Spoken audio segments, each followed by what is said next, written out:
Let's talk about electrocyclic reactions now. These reactions are discussed as changing essentially one pi bond into a sigma bond. With Diels-Alder reactions, we took net 2 pi bonds and made 2 sigma bonds. With electrocyclics, we take 1 pi bond and make 1 sigma bond. And so we can see this in the case of either 4 pi electrons or 6 pi electrons, or some multiple thereof. So a 6 pi electrons would be something like where we're using this hexatriene. We expose it either to thermal energy or light energy, photochemical energy, and we'll end up having a cyclization happening, where we're going to take 3 pi bonds and reform 2 pi bonds and create 1 sigma bond. And we can see kind of the arrows there as well. With a 4 pi electron system, we're taking 2 pi bonds and making 1 pi bond and 1 sigma bond, as follows. Notice these are both equilibrium reactions, and of course, as we'd expect for the strained cyclobutene system, that the equilibrium favors the reactants. We'll take a look at these kind of classes of reactions separately in both a photochemical and a thermal standpoint. Let's first look at 6 pi electron systems. So that would be our hexatriene. So 3 pi bonds, overall 6 pi electrons. Therefore, so this is a 6 pi system. If we take a look at the HOMO and LUMO of hexatriene, so hexatriene here, 135 hexatriene if we want to be super precise, we see that we have the HOMO, which has 2 nodes, and the LUMO has 3 nodes. What's important is if we're going to take a look at what's happening to this reaction in terms of stereochemistry, we're going to see that if we use a thermal reaction, we're going to get a different stereochemical outcome than a photochemical reaction. And let's take a look at that in the case of having the hexatriene molecule with methyl groups pointing out. Let's take a look at this happening as a thermal electrocyclic reaction. If we want to take a look at this molecule's molecular orbitals in terms of the conjugated system, we can kind of only, if we wanted, we could just look at carbons 1 and 6, because that's where the new sigma bond is happening, right? And so if we go ahead and label those here, we don't really need to look at carbons 2, 3, 4, or 5. We really only need to look at 1 and 6. And so we might do that just by kind of drawing the following. We know those methyl groups are pointing away from each other, right, in this regular drawing of the molecule. And if we draw our orbitals,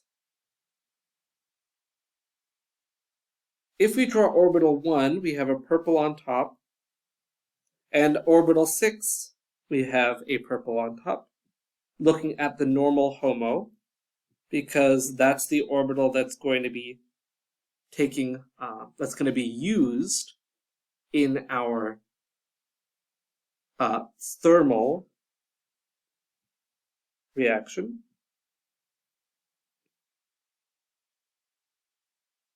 So these are the orbitals from the HOMO. So again, those are the highest energy electrons. Those are the ones doing the chemistry. We're going to see that if we want these 2 orbitals to overlap such that they'll form a new sigma bond, remember pi bonds are those vertical overlaps. If we want a sigma bond to form, we need them to be overlapping head to head, not side to side. And so if you want the purple parts to overlap, because again, that's in phase constructive bond forming overlap, we're going to need those to rotate in the opposite direction from each other. Let's look at that again. So, my right hand, which is on your left, needs to rotate. Okay, I'm going to do this mirror image. Okay, so this hand rotates clockwise. This hand rotates counterclockwise, so opposite directions, in order to have them overlap. So those are the purple parts, the parts pointing up. They need to rotate opposite directions so that they'll overlap together. And so we're going to see that as a result, this orbital needs to go this direction. The left orbital needs to go clockwise. The right orbital needs to go counterclockwise for them to overlap nicely, purple to purple, phase to phase. And as a result, the methyl group on the left is going to end up pointing, since it's pointing this way, that one's rotating clockwise, that one now points up. The one that is pointing that way is rotating counterclockwise, so it's going to point up. And as a result, we're going to end up with both methyl groups pointing up once we have the two purple parts now happily blobbing over here, forming a new sigma bond. This is what's called a disrotatory process.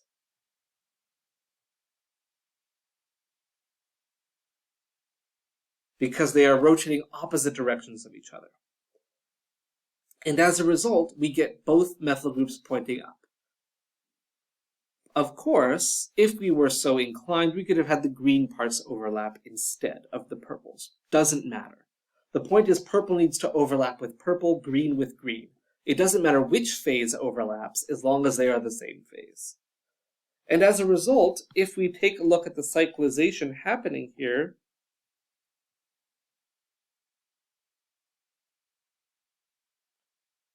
since we know they're both going to point up, or if we made the green ones overlap, they'd both point down, we would end up with the following.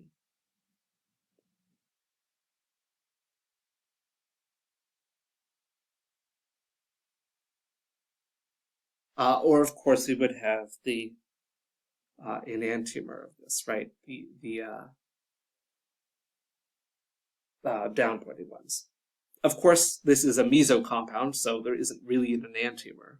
The enantiomer is the same thing. But we could draw it just for fun. We could get also, because they are the same molecule, we could get the both pointing down as well. The point is, stereochemically, our methyl groups were pointing the opposite directions from each other in our original molecule, and after cyclization, we end up having them both pointing the same direction. This is a disrotatory process. Our orbitals had to rotate opposite directions to overlap constructively, and as a result, our methyl groups pointed in the same direction when we're forming our cycle. And this was for a thermal process, right? So, using heat, again, honestly, room temperature is enough for this to happen. These reactions happen very, very easily. So thermal doesn't necessarily mean we've got to heat it up, but it just means that it's thermal energy. So it's not necessarily the amount of thermal energy that's required. It's just saying that we don't need to apply photochemistry here. Just enough heat energy, whatever temperature that happens to be. If it's negative 20 that gets this to happen, that's still a thermal reaction, right? So don't get caught up on that. If, however, we were to look at this in a photochemical sense, if we applied UV, we now have our LUMO becoming the new HOMO, right? If light is applied,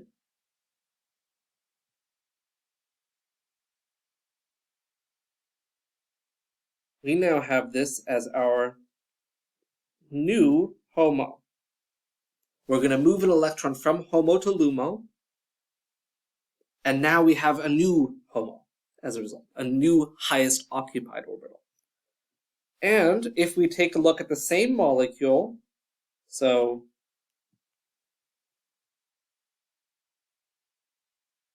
we've got our methyl groups pointing opposite directions before. If we are going to now use what used to be the LUMO, as in we've used light to excite the electron up to the new LUMO, we have our methyl groups pointing away from each other. We now have, on carbons 1 and 6, we have purple up, purple down, green up, green down. And as a result, if we want these to overlap, say if I wanted the purples to overlap, well, I would have to rotate this one clockwise, and I would need to rotate that one clockwise, and one on the right clockwise as well. Therefore, the word for this is conrotatory. They have to rotate the same direction. And as a result, the methyl group that's on, okay, let's see, this is on your right, so that's the methyl group on carbon 6, where if we're rotating it clockwise, it's going to go down. So I'm doing the robot. Okay, so it's going clockwise, so it's going down, if you can see that. On the other side, we have also going clockwise, so that one's going to go up. And as a result, once we do our orbital rotation, you have the purples overlapping nicely. We're going to have our orbital or our methyl groups pointing the opposite directions. And as a result, stereochemistry we get from using UV instead of thermal energy is going to be anti. So we're going to end up with our 6-membered ring with, actually that, let's make this one, yeah, whatever. That can be the down one, and this can be the up one. And of course, because we could have overlapped the green parts instead of rotating both clockwise, we could rotate both counterclockwise, and we would end up with the other enantiomer. And in either case, it's a conrotatory process. We're going to end up, therefore, having them on opposite sides of each other, therefore giving the opposite stereochemistry. And so, as a result, we can kind of tune the stereochemistry here. We saw for the same molecule with these methyl groups. I don't know why I did that. I can just do this. If we did a thermal reaction, we ended up with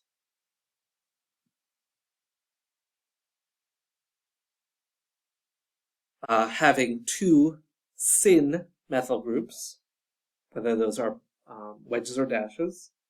If we applied UV light instead, we end up with the opposite.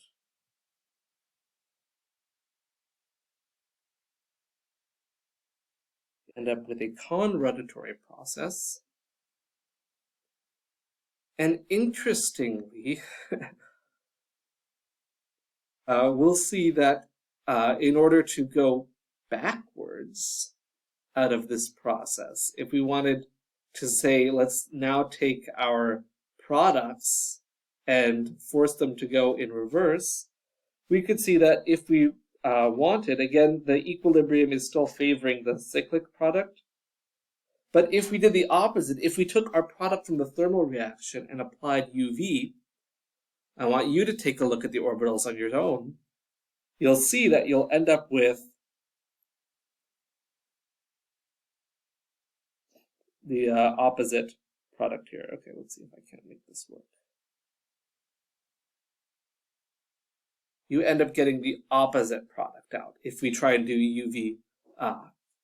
If we take our thermal product and use UV on it, you'll get the opposite product. Where we had the methyl groups pointing the same or opposite directions to start, we would end up with them pointing the same direction, both up.